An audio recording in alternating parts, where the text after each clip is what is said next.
Welcome to the Visibility Strategies for Women Entrepreneurs podcast, where we empower female business owners to step boldly into the spotlight and claim the recognition they deserve. I'm your host, Tori Barker. I'm passionate about helping women like you transform your visibility into tangible business success. Each week on this show, we'll dive deep into game-changing strategies, share inspiring success stories from women who've mastered their visibility, and offer practical, actionable advice you can implement immediately.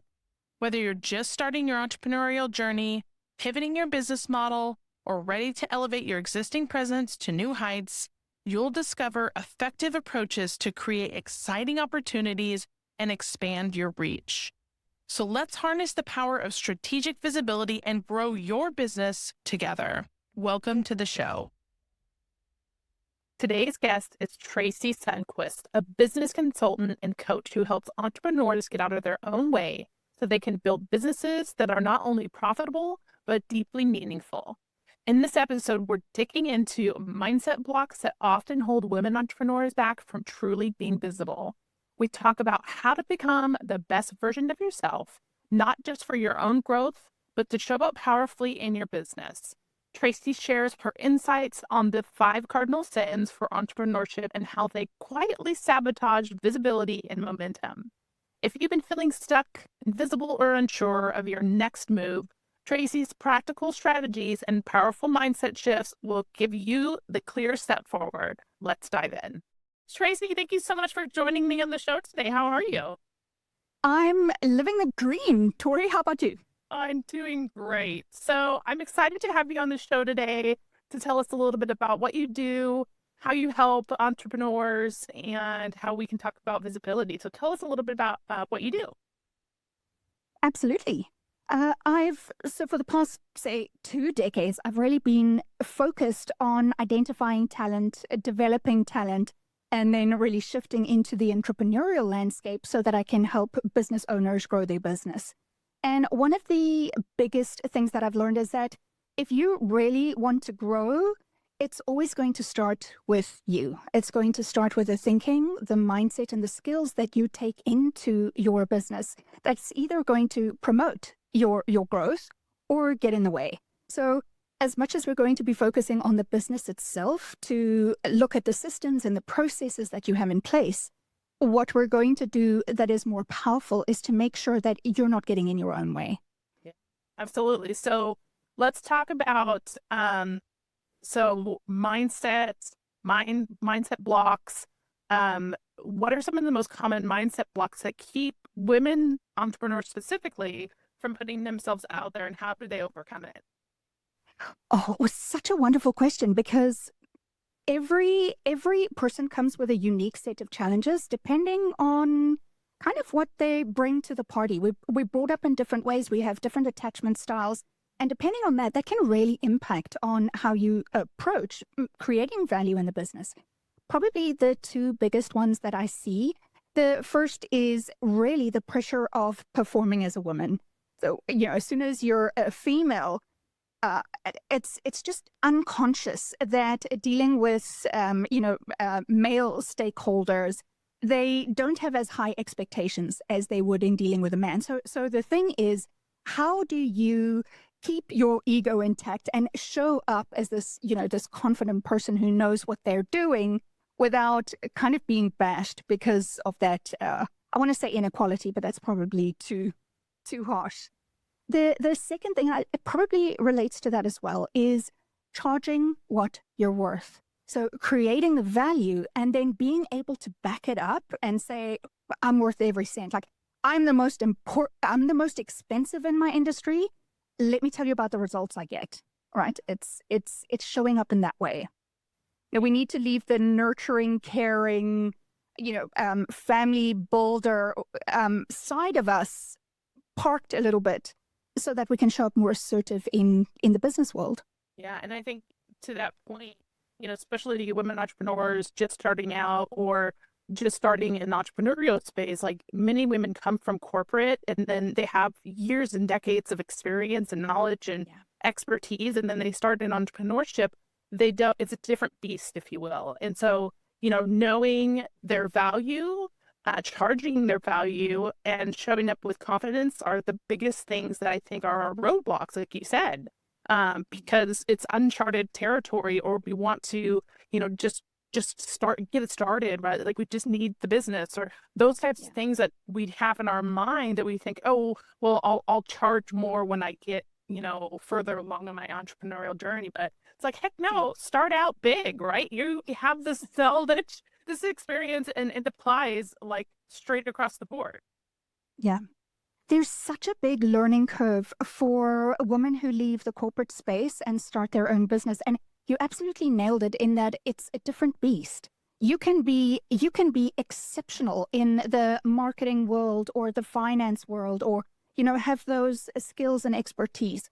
But when it comes to running a business, there are a whole lot of elements that you need to add to your expertise. So that learning curve is very, very steep for people who've specialized on a specific skill set.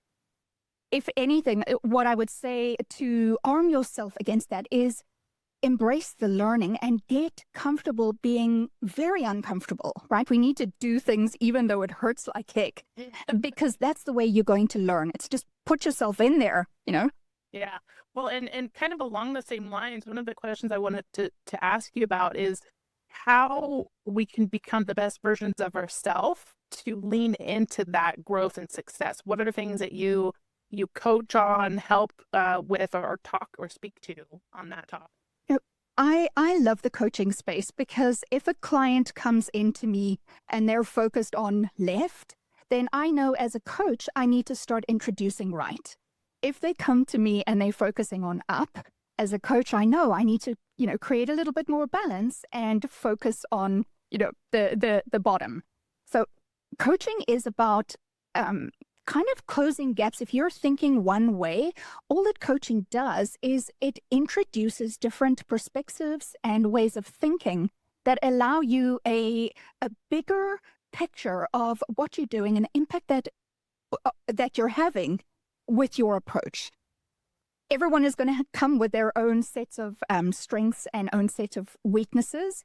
And really, the coach's job is just to be the sounding board. So if you come and you say, well, I'm a wonderful leader, but none of my team members want to stick around, then it's the coach's role to say, okay, so tell me what evidence is supporting a leader. What do you think a leader is? What do you think the consequences are if you suck at leader?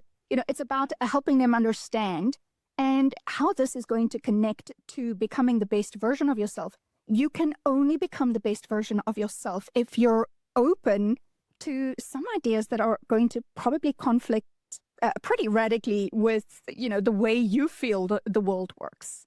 So if you're open to accommodate or assimilate these opposing views, you're going to accelerate that best version of yourself, right? Yeah. As long as you stay curious and as long as you learn, you're going to shortcut that journey. Yeah, and one of the things I know for women specifically is we have a hard time, or we don't, I guess I would say we have a hard time compartmentalizing personal life and business life. And there's conversations that a lot of people have about keeping things separate or blending them, right? And my perspective, I think that you should definitely blend them, right? Especially as an entrepreneur, because your personal life affects your business and your business affects your personal life. So I know that you blend personal development with business coaching, and I'm assuming some personal side of things as well. So why is self-awareness so essential in being visible and credible and consistent for brand growth? So much of this depends on what you're bringing to the table. I mean, if you're starting out and you starting from scratch and you need to very quickly get to the point where you're making money because your family depends on you, I can't very well go out and say, well, let's look at making sure that you are balanced, that you're balancing your work and your home life. Because the ultimate goal is to provide for your family. And that means in the beginning, you're going to be working long hours. Now, are you going to be able to pay the price that it's going to cost you to achieve the results that you want, which you know are going to give you those long-term, achieve your long-term goals. At the same time, I mean, the opposite is true as well. If somebody comes to me and they say, well, they want to make a lot of money, they want to make very healthy profits, but they only want to work 3 days a week, and you kind of need to say, well, listen, there's a little bit of conflict here, because for you to succeed in business, the business needs a lot of time, attention, and effort and energy. Now, I'm not going to say go and be a real estate investor and, learn how to make passive income, because that's not my wheelhouse. My wheelhouse is how to run a healthy business. In the beginning, it's more than likely that you have to put more effort in than less. But then you have the opposite as well, where women are literally working like 60, 65 hours. And the business might be super successful, but they're burning out. And they're just not recharging what they need to sustain that level of activity. And it's having, very serious negative impact on home life, on their health. So it really it boils down to, instead of saying, well, this is kind of what we're all aiming for, it's what is the long-term goal? What is the short-term payoff? And how can we make sure that we're able to achieve, what it is that you need to achieve? Yeah. And I think also there's seasons too. So like you said, I think there's seasons of, like, when you're starting out, you have to put more attention into your business and the growth of your business, but you can't neglect yourself, right? But there's still this balance that you have to adjust over time and throughout these seasons of life and business growth and family and all that stuff that, you have to be aware of. So yes, I may put a little bit more time and focus on the business, at the beginning, but then I know I'm going to get to a point where I can balance it out a little bit more. And then maybe my family needs me and I spend a bit more time on my family, but my business is solid. So I'm sure you see a lot of that too. That's one of the key ways in which we're going to measure that any intervention is successful, is that the individual's business can run without them for a week, for 2 weeks, because there are checks and balances, there's standard operating procedures, there's process for everyone, everyone knows what's expected of them, and they all want to see the success of the business. So even though you might start out saying, this is going to take time, effort, and energy, there's blood, there's sweat, there's tears, it is working toward that as an outcome. Yeah. Now, as I want to talk a little bit about the mind and body connection too. So I know that, you mentioned it briefly about burnout, right? So how can we avoid burnout while we're in that season of growth and grind or whatever that might be? Yeah. No, I think burnout is a consequence, or is very closely linked with overworking. But I don't know, I kind of look at it in a different way, because if what you're doing doesn't interest you, it's repetitive, someone else should do it, you're not seeing the value of what you're doing, and it's that same story that you're living every single day. If what you're doing is not important to you, you're much more likely to burn out. And this is why it's so important when you go into business. It's about understanding, why is this important to me? What difference do I want to make in this business world that is meaningful? It means something to me as a human being. Now, in the beginning, it can be about money. There's nothing wrong with you going into business saying, well, I need this business to support my lifestyle. Absolutely nothing wrong with that. The business, what a business needs from you is to say, okay, well, if that is what you want in return for doing business, how are you going to add enough value so that you're going to get that return? Because it's a value exchange, right? I create value and I'm compensated for that value. So the closer you can get to aligning the value in the business with your personal values, with personal meaning, the less likely you are to burn out. I mean, once someone is burned out, rekindling that enthusiasm for life, for work, for family, for just being alive, it's almost like a complete reprogramming that needs to happen, because it's terrible. It really creeps in over a very long period of time, and that becomes almost like learned behavior.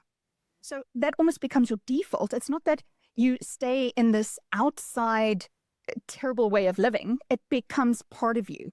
And to overcome that, you really need to take stock and say, well, I need to get things that are meaningful back. I need to get my feet back on the ground. I need to get my head in the game. I need to understand who I am, what I want, and make changes. Yeah, absolutely. It's funny. I was thinking about a conversation I had with my son last night, and he was talking about work. And he said, "Do you enjoy your work?" And I said, "Yeah, I love what I do." And he's like, "Yeah, you get to do some exciting things. You get to travel, and you get to talk to different people, and you get to, be creative." And he's like, "I want to make sure that I do something like that." And I was just like, "Oh, like that's like the best thing, right? To know that your children see that you are passionate about something that you do, because that's all that I can hope for them." And so it's this, like, the same thing, like you're going to avoid burnout. I mean, there's going to be, challenging times, but you're going to avoid burnout if you're passionate and you have, something that you enjoy that you're doing every day. Yeah. It's so important when you start introducing kids, right? And I say kids, but these can be like older kids as well. Being the role model to say that work isn't that evil place where you go that keeps your paycheck. Work is actually a really fun and exciting way for you to express your individuality, for you to hone and strengthen skills that are unique in the space. It's about learning how to solve problems and pushing yourself beyond your boundaries and your limits, and learning just exactly what you're capable of. How you look at work determines how you're going to approach this whole thing. If you really just think, I have to work because I need to pay my bills, I can guarantee you are not going to enjoy what you do. Mindset matters. So I want to ask you another question that, I think you potentially answer this often, but I want to tie it back to visibility, because I want to know, like, what are 5 cardinal sins for entrepreneurs, and how do they sabotage visibility and growth? How do those sins sabotage visibility? Wonderful. So there are the very typical mistakes that entrepreneurs make right out the gate. One of the first things is they don't actually align their business vision with their own goals. So they kind of go into it just understanding in a short term, I need to make this work so that I can pay myself and I can make enough to live. But without knowing what you're aiming for, it's very, very difficult to track your progress toward that. So super, super important to have a vision. And I mean, that vision needs to excite you as well. If the vision doesn't excite you, it means that you're doing it wrong. Because that's the whole point, is to say, getting up, damn, I'm one day closer to, making this come true. So it's got to be exciting. I've already mentioned the tracking. Now, when it comes to business owners, they are notoriously bad at tracking the right things. And this means looking at the numbers, your finances. Yeah. Instead of running your business from your bank account, it's understanding this is how much is coming in, this is how much is keeps going out. This is the margin that is healthy for the space that I'm playing in. And I need to make sure that I maintain or improve on this. So tracking it and actively doing something about it. So that's a big one. Now, connecting this to visibility, I think it's so important for business owners to understand how are they going to get in front of the people who need what they have to offer? Are they going to do Facebook advertising, Google advertising, referrals, advertise in magazines, hand out pamphlets at your traffic lights? It's all about understanding what are the different ways that people are going to get to know about me so that I can have enough people in my pipeline and get enough people through my pipeline so that I can hit my revenue goals.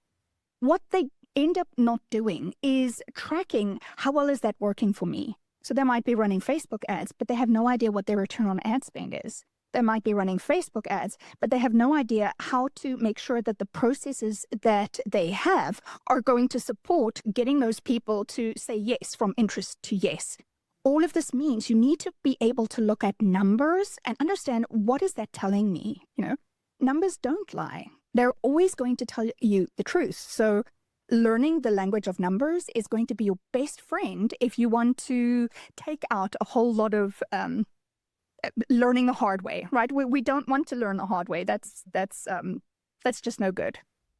I think, so if we just move along with the other cardinal sins, another big one is it's isolation. So you're running your own business, you're making all of the calls, you make all of the decisions, you live in this bubble of creating something from nothing. And the risk is that you create something that is kind of to the left or the right of actual reality and the way the world works. But because there's no one to check you, because there's no one to say, but wait a second, what if? It's very easy to go off track and not even realize that you're doing it. So having a support networks, being able to have a mentor, and it's so blasé, right? It's so have a mentor. But I mean, it doesn't need to be a difficult thing. It's so easy for you to identify people, even on LinkedIn, right? If you see, well, who else is in this industry? Who else is doing very well in terms of how visible are they? Where do I see them? How do people talk about them in the industry? And reach out and say, well, listen, I'm new at this. I could really use someone to walk me through the tough stuff. Would you mind showing up? Do you know how, what a big ego boost that is for people, right? Generally, people want to help. Other business owners have no problem helping people who also want to achieve success. So stop that ego thing, right? The ego has no place in growing a business. You need to keep that in check. And then, I mean, we've spoken a little bit about this, but I have to bring it in that you can't be serious as a heart attack all the time. Now, I'm fully for, in the beginning, you have to work very long hours, and growing a business is very serious. But if you're going to allow this to put you in a bad mood and kind of ruin your excitement or your enthusiasm, if it's going to give you a kind of a bad taste in your mouth, you're not going to really want to interact with anybody, then it's time to have a little bit of a reality check and understand this doesn't stop. So the only way forward is you're either going to have to, I don't know, have a mental check-in and see, okay, well, how do I need to shift this so that I don't, my business doesn't depress me. My business doesn't actually just become another job. Or the way that I really like to do that is through humor. I think humor is an incredible tool.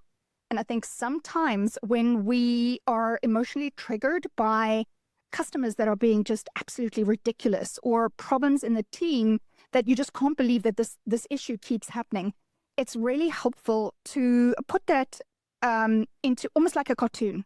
So play it out. If this was an episode of Mr. Bean, or if this was like a stupid kids cartoon, how could this be the most ridiculous thing? So that you can start to get some perspective, right? It shouldn't feel like a heart attack all the time, right? It's okay to have fun. In fact, you're probably going to get more out of your business if you can just chill a little bit, right? Thank you for some of the parts. Science supports it. When you are in threat mode, you don't think as creatively, you don't innovate, your problem solving becomes probably just as effective as a drunk person. So making sure that you're in a good mental space does allow you to perform better. Yeah, that's awesome. So I want to wrap this up with one final question.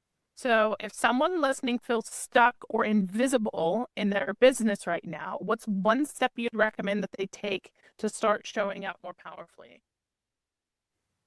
Wow. The problem with being invisible is that the solution sounds like it should be, how can I be visible? Right? I mean, it's like 1 + 1 = 2.